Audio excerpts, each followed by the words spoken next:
Hi guys, this is Abby Good Channel. We're here dahil nag-brown out sa amin. Brown out. Ito yung pang ano sa brown out. Akala mo brown out ha? Akala mo. Sa sobrang init dun sa bahay. So nandito kami. Ayan. Swimming kami agad. O diba? Instant ano? Instant swimming.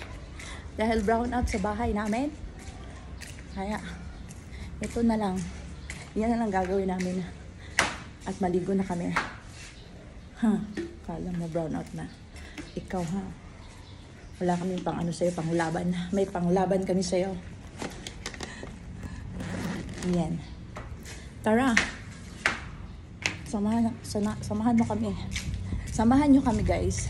At kami mag-swimming at walang tao masyado dito kasi may pasok pa yung mga kadalasan school na yun. Kaya yun, kami lang dito. Parang sa amin lang to dito ngayon. Diba? Ayan na sila. Yung mga Janakis Beach. Kala mo brown out ha? Maiisan mo kami. Hindi no? Alam mo, wala kami pang